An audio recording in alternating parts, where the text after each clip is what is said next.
So Joe Schoen is already getting busy fixing the Giants, even with the limited cap space that he has to work with thanks to Dave Gettleman. Because the Giants currently have negative $7 million in cap space, they can't make any big splashes, but Joe Schoen is already making some moves that I would consider under the radar. First things first, the Giants cut ties with Evan Engram, and he can go drop passes in Jacksonville for all I care, although it is only a 1-year deal there, so it's at least not a risky move for the Jaguars to make. But good riddance, Evan Engram. I'm glad he's gone and he doesn't have to drop passes for us anymore. The Giants did bring in Mark Glowinski from the Colts, John Feliciano from the Bills, and they got a new backup quarterback, or maybe someone who might compete with Daniel Jones for the starting job. I will tell you guys what I think of all this. So what's up, guys? It's Nick, and I really appreciate you guys wanting to hear what I have to say. So before I do give my thoughts, if you could please consider taking a moment to hit the like button. That's a great way to show your support, and if you could please consider subscribing and turning on notifications to never miss another video, I'd really appreciate that as well. So now that both Evan Engram and Kyle Rudolph are gone and Caden Smith is likely gone, Joe Schoen wasted no time getting a new tight end in Ricky Seals-Jones, who's 6'4", so he's a huge target for Daniel Jones. We saw Dawson Knox elevate his play for the Bills and Brian Daboll's offense last year. Perhaps we can see this in Ricky Seals-Jones as well. We're obviously not expecting him to be our Travis Kelce or George Kittle, but I definitely won't complain about this move, at least for now. However, there is a more important need that Joe Schoen addressed, and that is the offensive line. Mark Glowinski was part of one of the better offensive lines in the NFL in Indianapolis. Maybe not quite top tier. Well, they were pretty awful pass blocking wise, but they were excellent with run blocking, and Mark Glowinski was signed to a 3-year, $20 million contract, which may be a lot of money to people like us, but pro athletes, not really. So once again, it did not take long at all for Joe Schoen to go out and get an offensive lineman. Now, I'm going to say this again, because I've said this in previous videos before, that I understand PFF is not end all be all, but I do still use it for any kind of data at all. Even without looking at PFF though, it doesn't take a rocket scientist to know that the Giants offensive line has been trash for a long time. And last year, it especially was trash at the guard position. Mark Glowinski is easily an upgrade over both Matt Skura and Will Hernandez. And the interior line was especially trash, although injuries to Nick Gates and Shane Lemieux definitely didn't help, although they're not exactly guys I would look at as great offensive linemen either. So Mark Glowinski is easily an upgrade over Matt Skura and Will Hernandez, and I expect him to be an upgrade over Nick Gates and Shane Lemieux as well, whether Shane Lemieux and Nick Gates are healthy or not. Meanwhile, Will Hernandez is rumored to be going to the Bucks, and they can have him since he fell off a cliff since his rookie year. As for Glowinski though, the only offensive lineman on the Giants that had a better PFF grade than Glowinski last year is Andrew Thomas. Glowinski was also ranked 21st out of 80 eligible guards, so considering the Giants don't have a lot of money to spend, that's definitely nice to know since they can't make a huge splash in free agency.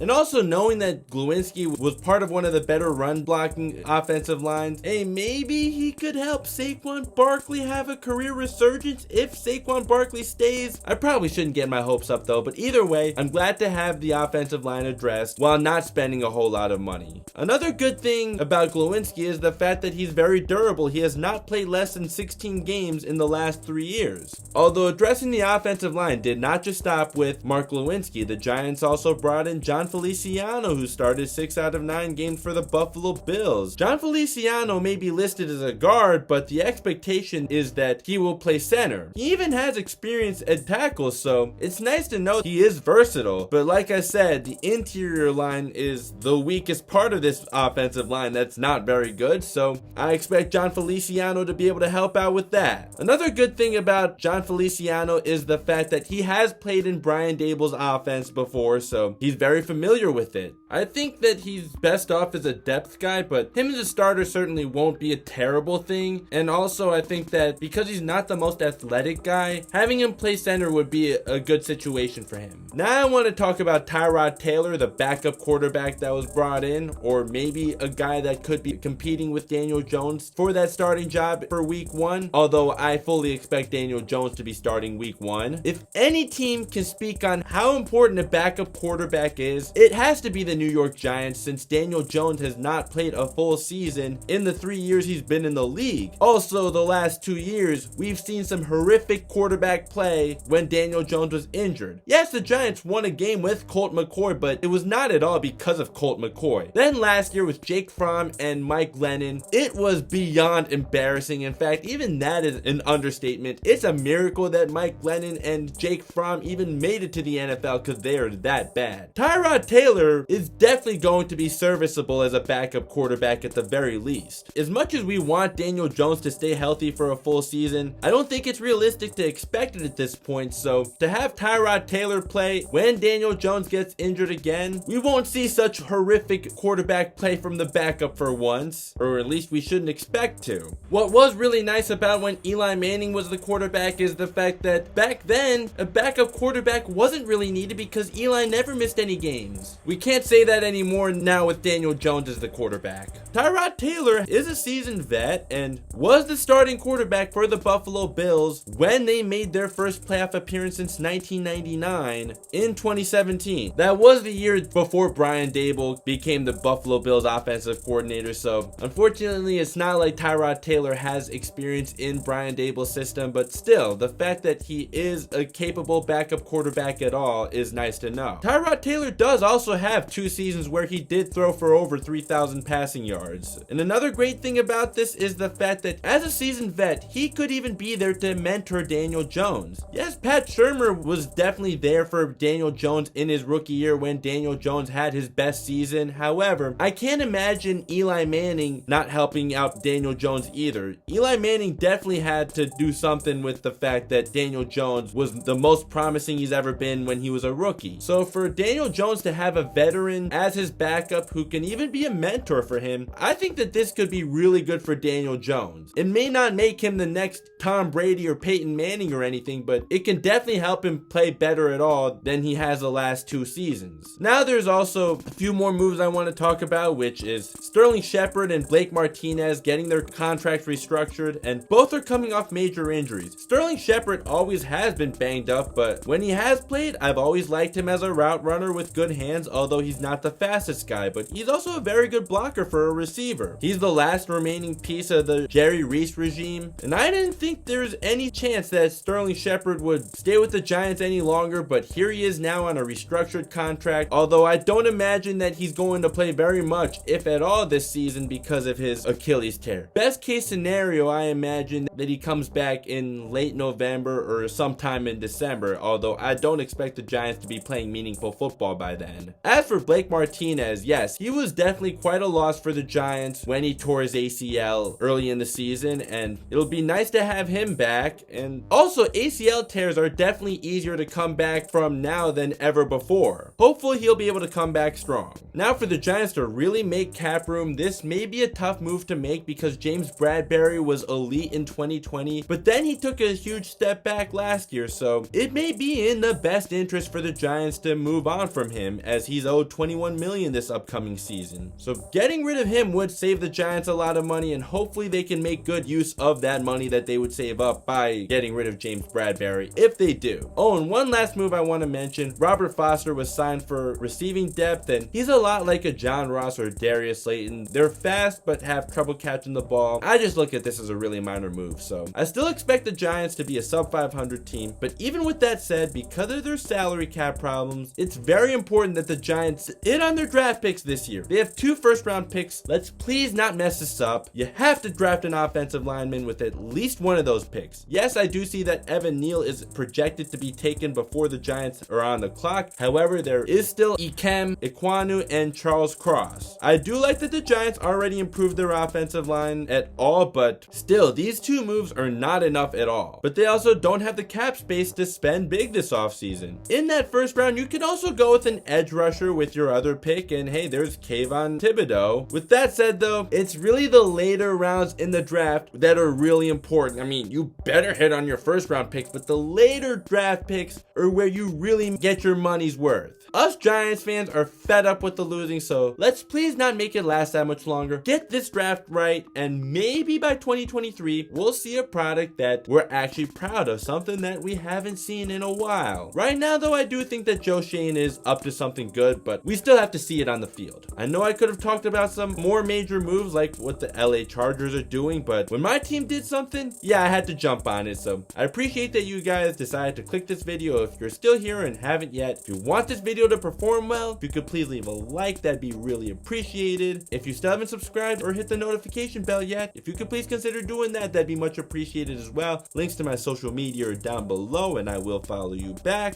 Please let me know what you think of the move that the Giants made, and also tell me what you think the Giants should do next. If you want to click through either of these videos up above, I'm sure you'll get a good laugh at the Joe Judge video, or if you're a Giants fan, you can remember how bad Dave Gettleman was by clicking this video. Or if you're not a Giants fan and you just want to watch me, I appreciate that, and you can find out how bad of a GM Dave Gettleman really was. So thank you so much for watching. I'll see you next time. Peace.